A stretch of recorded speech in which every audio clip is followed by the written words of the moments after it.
En attendant, dans une dictature, il n'y a pas d'élection, il y a parodie électorale. Écrivez ça. Dans une dictature, il n'y a pas d'élection, il y a parodie électorale. Écrivez ça. La dernière question est vraiment un rappel.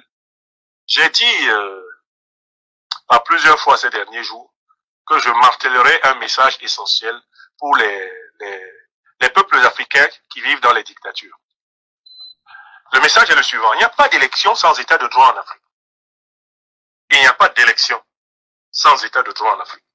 Une élection est une opération par laquelle un peuple choisit librement ses dirigeants. C'est un acte de souveraineté populaire. Or, un pays dans lequel tous les pouvoirs sont confisqués par un individu ou un groupe d'individus qui braquent le peuple en utilisant l'armée, des individus qui imposent leurs quatre volontés à l'appareil judiciaire, des individus qui contrôlent les commissions électorales et qui proclament les résultats de leur choix. Un tel pays, qui n'est donc pas un état de droit, ne peut pas organiser cette chose qu'on appelle une élection. Je vois de nombreux Africains et Africaines persister à penser que il faut, espérer que des dictateurs au pouvoir, au Cameroun, en Côte d'Ivoire, au Congo, etc., qu'il faut espérer qu'ils organisent des élections, que eux, ils vont gagner. Je pose la question de savoir, mais comment vous pouvez gagner une élection sur laquelle vous n'avez aucun contrôle? Vous n'avez pas le contrôle du comportement de l'armée, de la police et de la gendarmerie envers vous. Aucun contrôle dessus. Donc sur l'usage qui peut être fait de la force. Vous n'avez aucun contrôle sur la justice. Vous n'avez aucune garantie que la justice va être indépendante. Vous n'avez pas ça. Troisième élément. Vous n'avez aucune garantie que les institutions électorales sont composées de gens véritablement neutres, objectifs, rigoureux. Et que ces gens-là vont veiller à restituer l'expression des urnes. Vous n'avez même pas le contrôle sur les listes électorales, c'est-à-dire sur la composition de la mappement de base de l'élection, à savoir l'électorat. Vous n'avez aucun contrôle là-dessus. Mais vous persistez à dire à vos concitoyens, allons-y, on va gagner l'élection. Il y a une question qui doit être posée aux oppositions africaines. On gagne l'élection comment? Quand d'abord, la liste électorale est confisquée par le tyran qui en fait ce qu'il veut. Quand les candidatures à l'élection sont confisquées par le tyran qui choisit comme candidat qui il veut. On gagne l'élection comment? Quand la magistrature est confisquée par le tyran qui proclame les résultats qu'il veut. La commission électorale est composée de ses partisans qui proclament les résultats qu'ils veulent. Parfois même, il y a plus de suffrages que d'électeurs. Parfois même, il y a plus d'électeurs que de suffrages. C'est pas leur problème. 102%. Comment on fait pour gagner?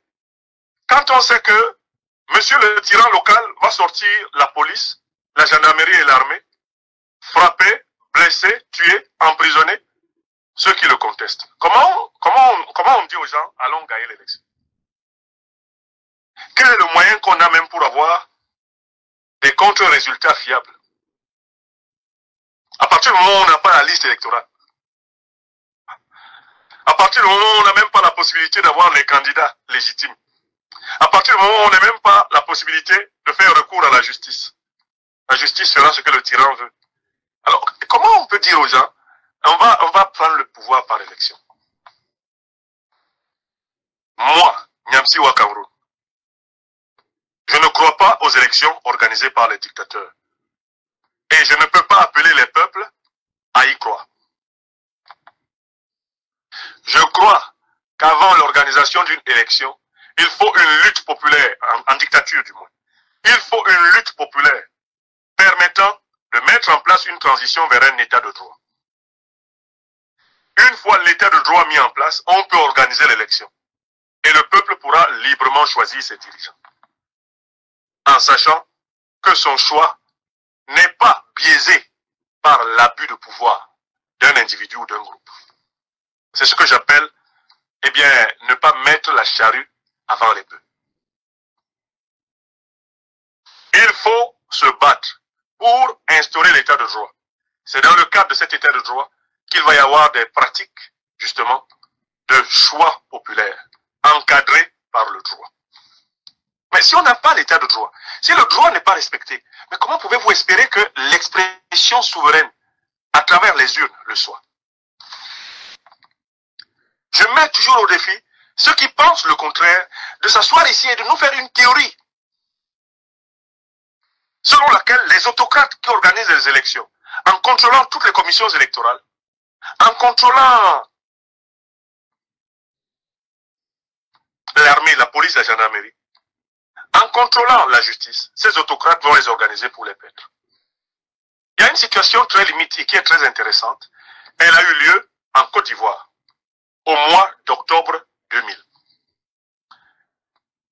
Le régime militaire du général Robert Gueye avait décidé d'organiser une élection étriquée en excluant d'autres candidats de l'opposition, mais il avait décidé de n'affronter comme adversaire principal que le président Laurent Gbagbo du FPI. Robert Gueye se disait qu'il ferait de Laurent Gbagbo une bouchée. Laurent Gbagbo va à cette élection après avoir participé avec le FPI à la transition, c'est-à-dire à la définition des conditions de l'élection. Ça, c'est le premier point. De deux, il va à cette élection en ayant pris la peine de s'assurer de ses soutiens dans l'armée, parce qu'il sait qu'à un moment donné, Gueye Robert va utiliser l'armée contre lui. Et ça n'a pas manqué. Laurent Gbagbo bat Robert Gueye dans les urnes, mais Robert Gueye veut récupérer l'élection par la force. Il force la commission électorale à dire que c'est lui qui a gagné. Il confisque la radio-télévision avec des hommes en armes, etc., etc. Que fait Laurent Gbagbo? Laurent Gbagbo actionne alors les éléments d'état de droit qu'il avait préparés pendant la transition à l'intérieur du régime. Il va actionner le peuple, il va actionner une partie de l'armée qui lui est fidèle. À l'époque, c'est surtout la gendarmerie qui va lui être fidèle. Ah oui, pour que Laurent Gbagbo chasse Robert Gueye, il a fallu que les forces armées ivoiriennes obéissent à Laurent Gbagbo. Et les forces armées ivoiriennes n'ont pas obéi à Laurent Gbagbo du jour au lendemain. Il les y a préparés pendant la transition. Si vous voyez bien que j'ai gagné, vous m'obéissez. Et nous chassons Gueye. Et donc c'est grâce à l'alliance entre le peuple et une partie large de l'armée que Laurent Gbagbo, qui a battu Gueye Robert dans les urnes, va chasser Gueye Robert d'Abidjan. Robert Gueye va s'enfuir d'Abidjan parce qu'il est pourchassé par une partie des forces de sécurité pour aller se réfugier dans son village dans l'ouest de la Côte d'Ivoire, à Guessesso. Voilà comment le président Laurent Gbagbo va pouvoir exercer le pouvoir d'État en Côte d'Ivoire. Donc, il est allé à l'élection de 2000, mais pendant la période de transition, entre le 24 décembre 1999 et le mois d'octobre 2000, Laurent Gbagbo a préparé les conditions de la défense de l'état de droit à l'intérieur de la transition. C'est-à-dire qu'il était collé corps à corps avec Robert Gueye pour se préparer au moment de la bagarre. Si Laurent Gbagbo n'avait pas été engagé à l'intérieur d'une transition, il n'y aurait pas eu la capacité de mobiliser l'armée et le peuple pour la défense de sa victoire. C'est parce qu'il a battu le général Gueye dans le terrain du commandement. Alors les gens aiment dire, il l'a battu même dans les casernes. Ça ne suffit pas. Il ne suffisait pas seulement de le battre dans les casernes, il fallait te faire obéir par les casernes. Laurent Gbagbo a réussi à se faire obéir par les casernes. Avant sa prestation de serment, les casernes lui avaient déjà obéi. C'est pour ça que Gueye Robert a fui. Et que Laurent Gbagbo a pu prêter serment. Donc, prenez juste ce cas d'école.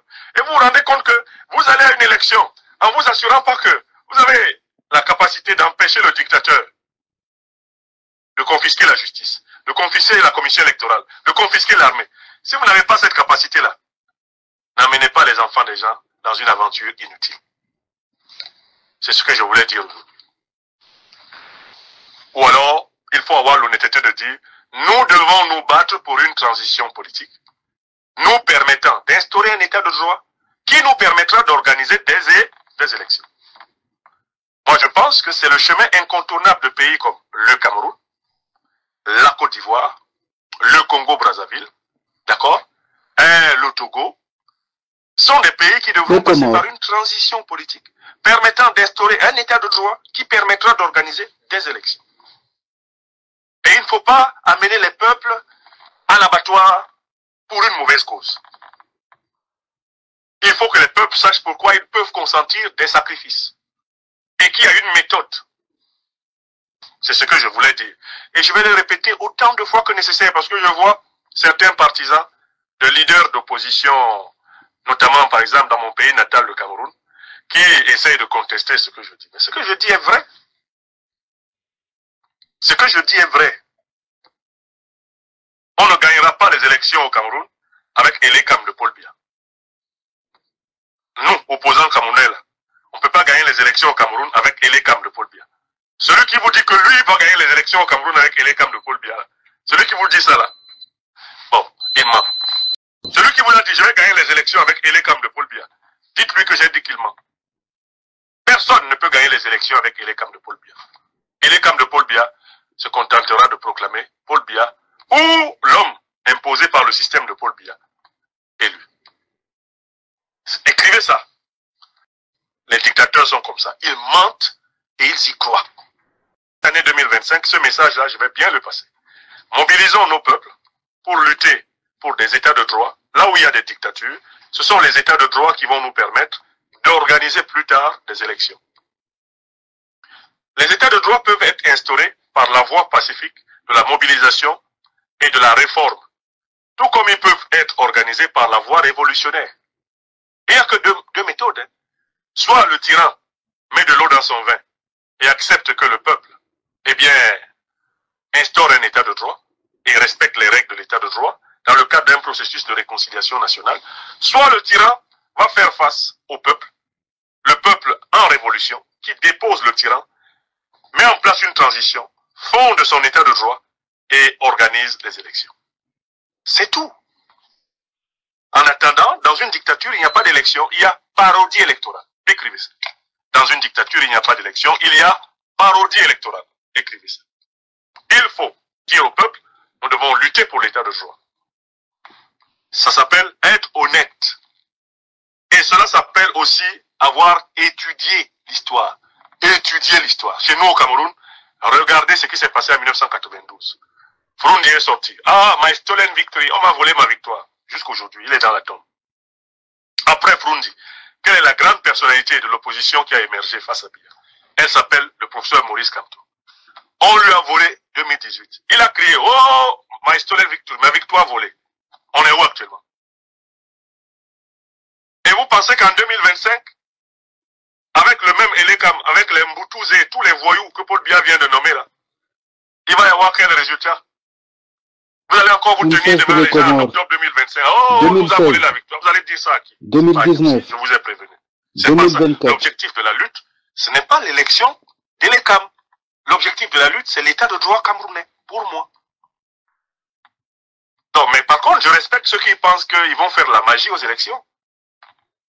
Mais il fallait faire la magie en 2018. On est en 2025, 7 ans plus tard. Toute la magie qu'on a faite, ça a donné quoi? Dans nos pays là, on doit sortir de la prison du tribalisme, on doit sortir de la prison du régionalisme, on doit sortir de la prison du clanisme pour se penser en citoyen africain. Et nous unir pour obtenir des états de droit. C'est dans ces états de droit obtenus dans des transitions politiques courageuses qui nous permettront de mettre en place des processus électoraux irréprochables. Voilà. Voilà.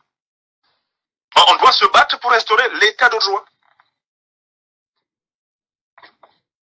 Alors, les gens disent on doit se battre pour gagner les élections. Vous n'allez pas gagner les élections qui sont organisées par le tyran.